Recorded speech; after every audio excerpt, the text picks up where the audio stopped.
Bienvenue sur le plateau de la matinale pour faire le point sur toute l'actualité de ce jeudi matin. Nous sommes le 22 septembre et c'est le dernier jour de l'été. Figurez-vous, on a 30 minutes pour faire le tour de l'actu du département de ce jour. On va commencer avec une grosse actualité autour des entreprises. Il y a tout d'abord celles qui œuvrent dans le secteur du luxe. Nous nous sommes demandé comment elles affrontaient la crise énergétique parce que ça représente un certain nombre de salariés également dans le département. Nous avons pris un exemple à Saint-Gilles-Croix-de-Vie.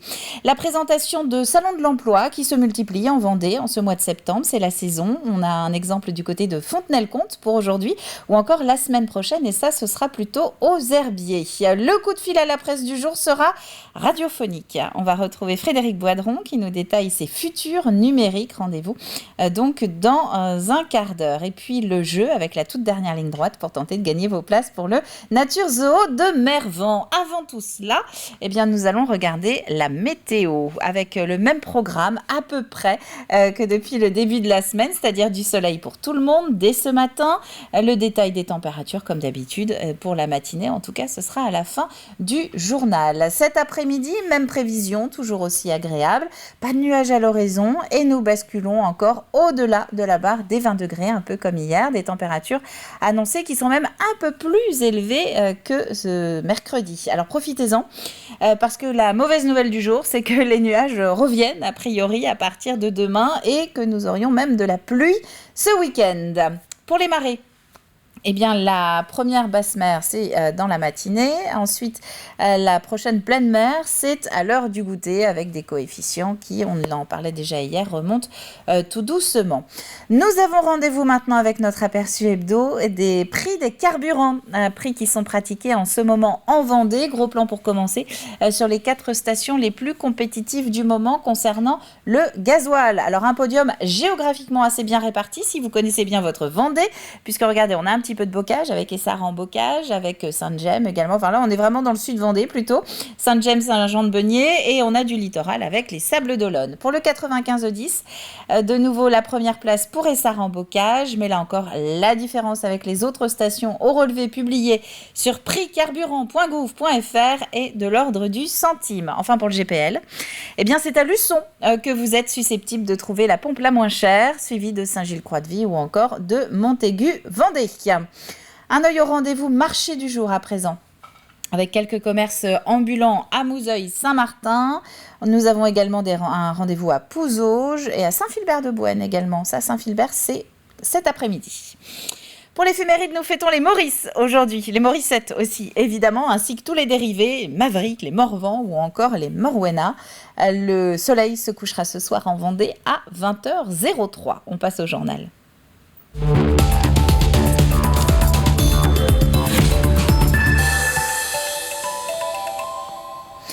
Avec des factures amenées à doubler, voire tripler sur cette fin d'année 2022, les entreprises sont en première ligne dans la crise énergétique mondiale. Mais comme en 2008, un secteur reste pour le moment à peu près à l'abri, c'est celui du luxe. C'est en tout cas ce qu'il en ressort de cet exemple vendéen. Nivin est un atelier de soufflage de verre à la flamme, un art qui l'exporte en grande partie. La consommation de gaz et d'électricité est au cœur de son savoir-faire. Cyril Guillet. Dans cette entreprise spécialisée dans le soufflage de verre à la flamme, la hausse des prix de l'énergie pose question. Les fours de recuisson sont gourmands en électricité et les chalumeaux qui servent à façonner la matière première ont besoin de propane pour fonctionner. Le gaz russe n'est pas le propane, c'est pas la même chose, mais il impacte parce que la consommation de propane augmente fortement pour pallier à l'absence du gaz russe. Et donc l'électricité est indexée aussi sur le gaz, donc augmente. Tout ça, ce sont des facteurs inquiétants. On sait que ça va augmenter. La problématique, c'est de savoir à quel niveau ça peut augmenter et à quelle vitesse ça peut augmenter. Alors ça, c'est un évaporateur d'oxygène, donc qui est réapprovisionné à peu près 2 fois par mois. Calqué sur l'indice énergétique de l'électricité et du gaz, l'oxygène utilisé ici pour augmenter la température de la flamme subit lui aussi une hausse. Des augmentations qui pèsent sur le coût de fabrication, surtout que le prix de la matière première devrait lui aussi s'envoler à hauteur de 40% dans les semaines qui viennent. L'avantage qu'on a avec ce phénomène de verre, c'est qu'aujourd'hui, on a un tarif qui est toujours en vigueur 2022. Et grâce aux anticipations des commandes de nos clients, à leur volonté d'engager des commandes fermes avec des acomptes, etc., on arrive à acheter suffisamment de verre pour nos prévisions de 2023. Mais ça n'est qu'un palliatif pour limiter les problématiques de prix qui vont nous arriver. À l'heure où Duralex et Arc, deux industriels emblématiques du verre, parlent de mettre en veille leur activité pour l'hiver, le carnet de commandes de l'entreprise est rempli pour les 12 prochains mois. Nous, on n'est pas sur ce problème-là, parce qu'en fait, on est des artisans d'art. Et derrière les artisans d'art, il y a des humains, et c'est la part la plus importante de mon prix. Aujourd'hui, le verre et l'énergie est minoritaire dans mon prix. Alors bien sûr, je fais aussi attention à mes salariés, je fais évoluer les salaires, je me suis engagé auprès d'eux à faire évoluer les salaires pour suivre l'inflation. Mes clients comprennent ça, j'ai un discours complètement transparent avec mes clients. Et le dernier paramètre qui nous sauve aussi, c'est qu'on travaille avec le luxe, et le luxe se porte bien, et le luxe peut se permettre de subir 5, 6, 7, 8% d'augmentation. Dans ce contexte, difficile alors d'envisager des investissements pour réduire les dépenses énergétiques de l'entreprise. Et si pour le moment elle tire son épingle du jeu, elle reste tout de même très inquiète pour son avenir. Santé à présent avec le retour de celle qu'on surnomme la maladie des marins. Une trentaine de cas de scorbut ont été détectés par 2 médecins internes de La Roche-sur-Yon. Le scorbut, c'est cette carence sévère en vitamine C qu'on pensait disparue et qui pourtant refait ponctuellement son apparition. Fatigue, déchaussement des dents ou encore douleurs articulaires, les signes sont multiples et l'étude menée par les médecins lyonnais ont permis de lever quelques a priori sur ceux qui en souffrent. Dans la communauté médicale, on imaginait que c'était des gens sans domicile qui ne se nourrissaient que des sandwichs. Et à travers cette étude, on voit que ça touche beaucoup plus de gens. Des gens, donc on a parlé des retraités, par exemple, qui ne se nourrissent que de conserves. Il peut y avoir des gens non retraités qui font ça aussi, mais dans notre étude, c'était des retraités. Des jeunes qui mangent que des McDo, par exemple, et qui ont l'impression de manger des légumes parce qu'ils mangent des pommes de terre. Des gens qui ont eu un moment mal au ventre avec un fruit ou un légume, qui disent « moi, ça ne me convient pas », et qui vont avoir des restrictions alimentaires très sévères.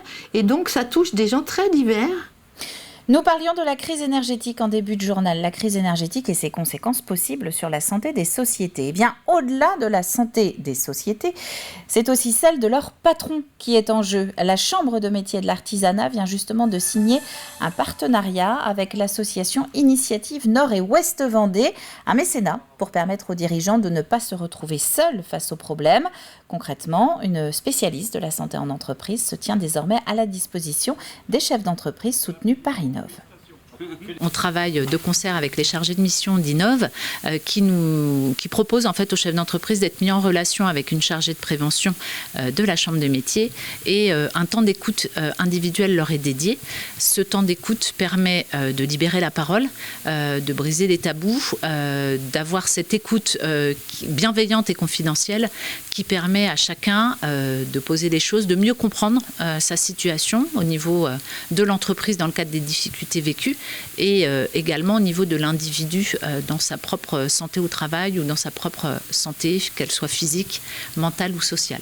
De l'emploi à présent avec un salon professionnel pas tout à fait comme les autres qui se tient aujourd'hui à Fontenay-le-Comte. Après une création dans le Val d'Oise, le salon Effervescence revient pour une 2e édition en Vendée. Pas de stand, pas de concours à la visibilité, mais de simples manches debout identiques pour tous et des visiteurs qui vont de table en table pour échanger directement avec les entreprises vendéennes qui sont présentes. Les portes ouvrent à 14h30 et d'ici là, vous pouvez voir le replay de l'invité de la matinale de ce jour en direct sur tvvendée.fr puisque c'était le sujet de notre invité.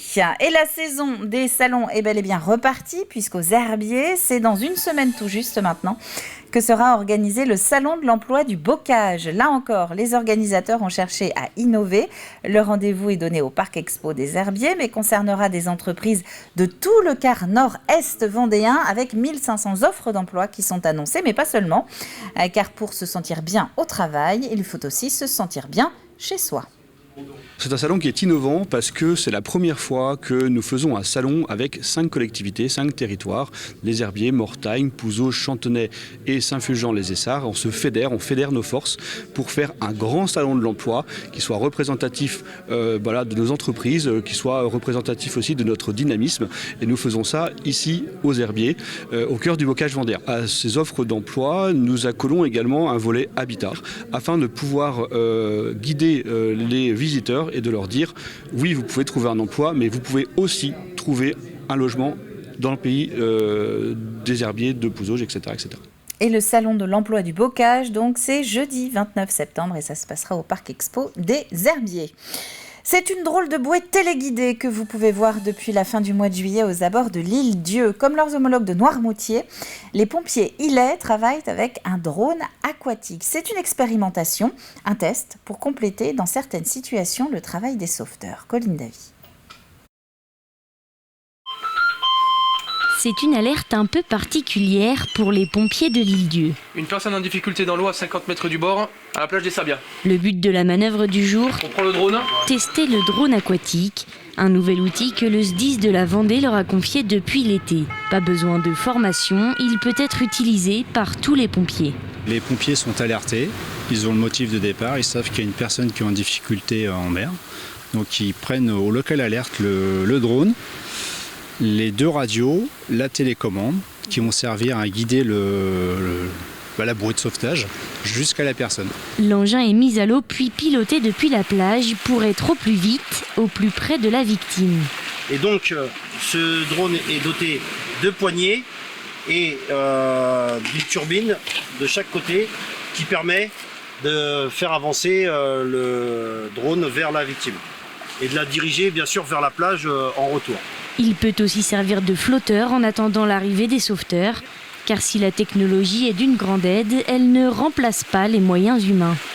Il s'agit d'un moyen supplémentaire et qui ne dédouane pas l'engagement des sauveteurs aquatiques ainsi que la SNSM et d'autres navires qui pourraient aider. Ce que l'on peut retenir, c'est qu'il faut bien penser que ce matériel supplémentaire peut sauver des vies d'une personne qui serait en difficulté près de la côte à vue depuis terre. Aucune intervention réelle n'a encore nécessité l'utilisation du drone aquatique. Un système radio et un drapeau ont été ajoutés pour améliorer ses performances et pouvoir sauver le jour venu une nouvelle vie. Et pour le moment, il n'y a pas de déploiement de ce drone aquatique qui est prévu ailleurs, mais le test ne passe a priori pas inaperçu dans les autres casernes des côtes françaises. Le musée de Fontenay-le-Comte se modernise. Situé en plein centre-ville, il abrite 7000 œuvres, dont un tiers seulement sont exposées. Lancé début 2022, sa rénovation est donc en cours pour proposer à terme un nouveau parcours de visite. On parlera alors des échanges et de la circulation des idées sur tout ce qu'on appelait avant le Bas-Poitou. Tout est repensé du sol au plafond et surtout d'abord dans une logique muséographique et de discours scientifique tel qu'il a été d'ailleurs validé dans le projet culturel et scientifique par l'ensemble des partenaires l'ADRAC et les musées de France. Donc ce nouveau parcours effectivement part du rez-de-chaussée jusqu'au 3e étage qui est investi. Et il s'agit de pouvoir mettre en valeur nos collections dans une visée chronologique. Et notez que ce nouveau musée abritera également un mémorial de la résistance et de la déportation en Vendée. 2 mots de sport pour finir. Du cyclisme tout d'abord, puisque ça y est, nous connaissons les premiers participants au chrono des nations des herbiers. Le nouveau champion du monde de contre-la-montre, Tobias Foss, sera présent. L'ancien vainqueur de l'épreuve en 2019, Jos van Emden aussi. L'épreuve est prévue le 16 octobre prochain et elle sera retrouvée comme d'habitude sur TV Vendée. Et puis en course et en marche, sachez que la ville de La Roche-sur-Yon a annoncé hier soir la prolongation des inscriptions à la Joséphine. Elles devaient se terminer hier soir à minuit. Elles sont finalement possibles jusqu'à dimanche inclus. Si vous voulez donc marcher pour la lutte contre le cancer du sein et pourquoi pas rejoindre l'équipe qui est montée par TV Vendée, eh bien vous avez jusqu'à dimanche pour vous inscrire. Voilà pour l'actualité du jour. On termine avec les prévisions météo qui sont détaillées pour ce matin avec une belle matinée pour tout le monde. Vous le voyez, des températures plutôt agréables. Sur l'ensemble du département, 8 à 9 degrés, évidemment, tout cela va monter au fil des heures. On sera au-dessus de la barre des 20 degrés cet après-midi, avec toujours une petite douceur insulaire dès le matin, 14 degrés pour l'île Dieu. C'est la fin de ce flash, on va maintenant retrouver nos chroniques du jour au programme de la médecine générale, une émission de radio et le jeu.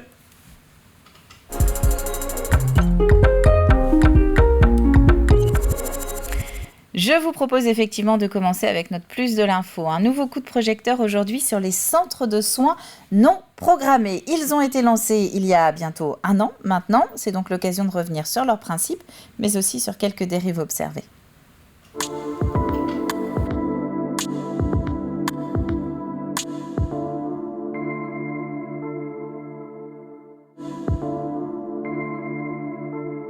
L'idée de départ, c'était de trouver une solution aux patients sans médecin traitant et qui ont un problème médical aigu qui ne relève pas des urgences vitales. On a à peu près 15% de la population sur certains territoires qui n'ont pas de médecin généraliste traitant, mais qui ont des besoins de soins quand ils ont des problèmes médicaux aigus. Donc c'est un centre de soins non programmés qui est accessible uniquement après régulation au 116-117. Il n'y a pas d'accès direct de la population, donc c'est uniquement sur rendez-vous différé, mais c'est des rendez-vous rapides dans les 24-48 heures en fonction des places disponibles.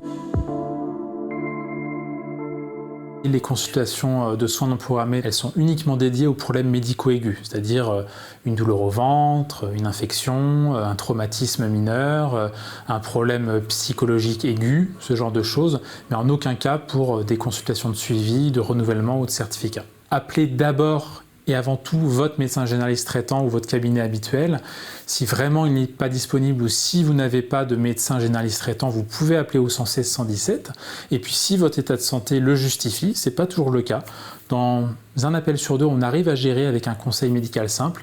À ce moment-là, on pourra vous orienter vers une structure pour prendre en charge votre problème aigu. La hiérarchisation des besoins, elle doit vraiment reposer sur l'indication médicale et c'est pour ça que la régulation, c'est un petit peu le cœur stratégique de notre système. Ce sont des médecins généralistes installés sur le territoire qui viennent donner un petit peu de leur temps en fonction de leur disponibilité. On a également des jeunes remplaçants qui ne sont pas encore installés et puis des retraités. Et l'autre particularité de ce centre, c'est que les médecins qui y assurent des vacations sont salariés par l'hôpital. Il y a 5 autres centres sur l'ensemble du département. C'est un projet global, départemental, qui a vraiment pris en compte les ressources de chaque sous-territoire du département.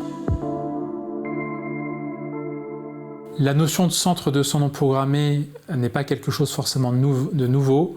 Par contre, le mode de régulation, le mode d'orientation dans les centres vendéens, le fait qu'il y ait cette coopération intégrée entre la ville et l'hôpital et le fait qu'il y ait le soutien politique du conseil départemental et le financement expérimental de l'agence régionale de santé, ça en fait une particularité du système vendéen qui d'ailleurs est regardé de près au niveau national par la mission Braun, qui est désormais ministre de la Santé. Et donc c'est possible que notre système fasse des émules ailleurs en France, mais encore une fois, chaque territoire est différent. Nous, on a des particularités spécifiques en Vendée qui sont liées à la démographie médicale, qui sont liées aux afflux touristiques estivaux. Et donc l'idée, c'est vraiment d'avoir quelque chose de sur mesure lié à notre organisation départementale. Et il y a donc un numéro à retenir si vous n'avez pas de médecin traitant et que vous êtes confronté à une urgence non vitale, c'est le 116-117 puisque c'est la porte d'entrée pour ces centres de soins non programmés. Nous allons maintenant passer un coup de fil à la presse.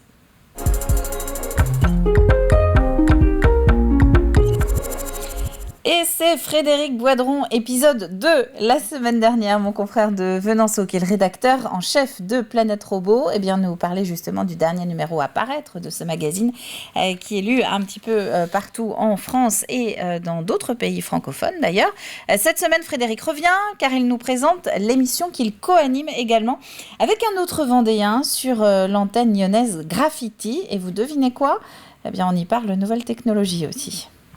Donc une émission robotique, mais beaucoup plus large que la robotique, parce qu'avec Emmanuel Chopeau, on part sur tout l'ensemble des nouvelles technologies. On parle du numérique en général.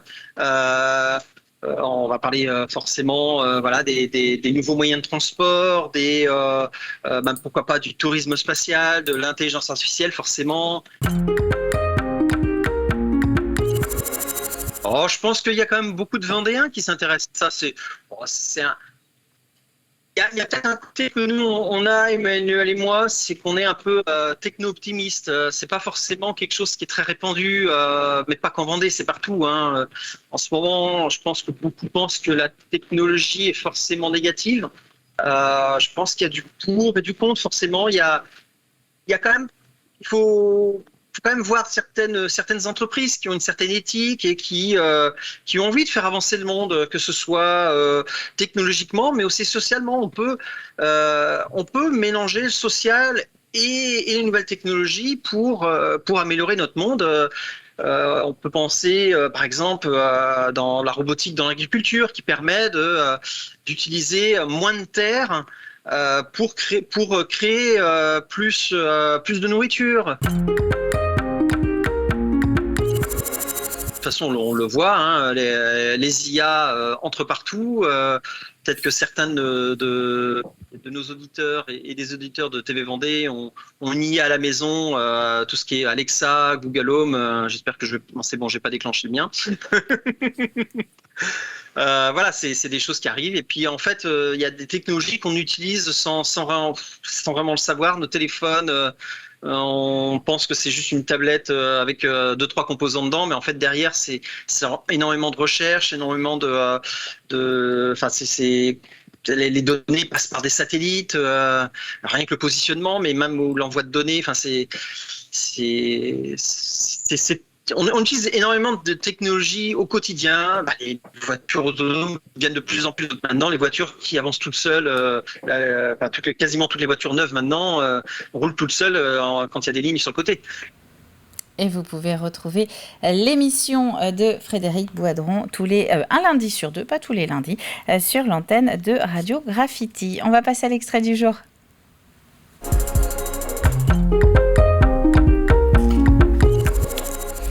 Avec un aperçu du Mageco pour aujourd'hui, puisque nous sommes jeudi. On va prendre la direction de Ronay, à l'ouest de Mareuil-sur-les-Dissay.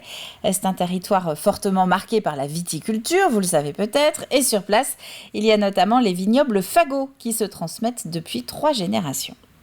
Comment ça se passe quand on est fils de vigneron comme toi, quand on a cette tradition familiale avec que des gens qui font du vin? Est-ce que c'est forcément une évidence? On se dit ok, je vais reprendre, c'est sûr, j'ai ça dans le sang, ou alors est-ce qu'on s'autorise à faire autre chose avant? C'est ça, c'est une évidence, j'ai ça dans le sang. Voilà. Tu ne voyais pas faire autre chose? Non, je vois que ça par le vin, par sentir, déguster. Quelles sont les valeurs que tu veux développer à travers ton travail ici? Je veux faire découvrir aux gens les beaux produits qu'on peut faire en Vendée déjà. Faire des choses qui soient un peu atypiques et qui plaisent aux gens. Et après, voilà, c'est la découverte pour chaque client qui vient, même si c'est pour une bouteille ou même une dégustation sans achat de bouteille, c'est faire vraiment découvrir, partager le travail de toute l'année, quoi. Surtout que sur le vignoble qu'on exploite en Vendée, on fait vraiment des choses que nos voisins font pas, quoi. Alors donc, quoi, justement? Déjà, je cultive des sauvignons blancs, je l'ai précisé tout à l'heure par rapport au cépage. Donc, c'est des vins qui, pour ceux qui ne connaissent pas, c'est des vins qui ressemblent au Sancerre, quoi. Je veux faire les choses que j'aime. Ouais. Donc, quand je déguste un verre, il faut que ça me plaise. Si c'est pour faire des choses qui ne me plaisent pas, ça ne m'intéresse plus, quoi. Oui, c'est ton objectif maintenant. Voilà, c'est ça. Et puis après, maintenant, je me pousse vraiment sur la vinification d'amphore parce que je trouve que ça apporte beaucoup au vin. Ça fait des vins complètement différents, beaucoup plus fins, beaucoup plus qualitatifs. Voilà, c'est ça. Ma priorité, c'est la qualité, quoi.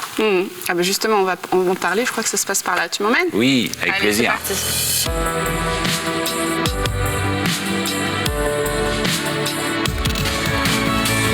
Alors, les voici, les amphores dont tu parlais tout à l'heure. Donc là, on en a combien? 2, 4, 6. C'est les 6 amphores. Oui. Tout est là? Et j'en attends d'autres là qui arrivent pour les vendanges là. D'accord. Donc le choix de partir sur l'amphore, c'est parce que tu en avais entendu parler avant? Oui, c'est un domaine qui m'a beaucoup inquiété. J'ai fait beaucoup de recherches parce que ça me plaisait à la base l'idée de faire du vin en amphore. C'est de la terre cuite, hein, c'est ça? Oui, c'est ça. Okay. Et j'avais vraiment envie de vinifier en amphore et puis je me suis lancé là-dedans à vinifier en amphore. Alors il y a longtemps? Non, je me suis lancé en 2020. Et pour retrouver ce Mageco en intégralité sur les vignobles Fagot, vous pouvez regarder à la demande sur toutes les plateformes de TV Vendée, site internet ou chaîne YouTube. Quant à nous, on passe au jeu.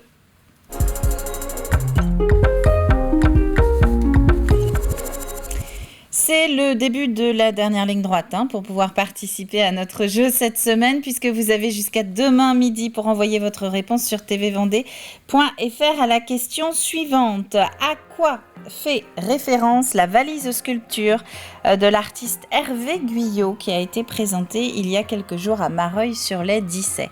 À quel épisode bien précis de l'histoire fait-elle référence? Indice du jour, Saint-Hermine devient alors préfecture et ce n'est pas sans lien. Saint-Hermine devient préfecture et ce n'est pas sans lien. Ne me répondez pas à la Seconde Guerre mondiale. On cherche quelque chose de vraiment précis. Ce n'est pas ça la réponse. À la clé, c'est le Nature Zoo de Mervan qui propose à l'un d'entre vous de repartir avec une place adulte et une place enfant pour sa fin de saison 2022, c'est-à-dire avant le 14 novembre. C'est la fin de cette matinale. Merci à vous de l'avoir suivi. On se retrouve demain à partir de 7h en direct sur TV Vendée. D'ici là, très bon jeudi à vous tous et à demain.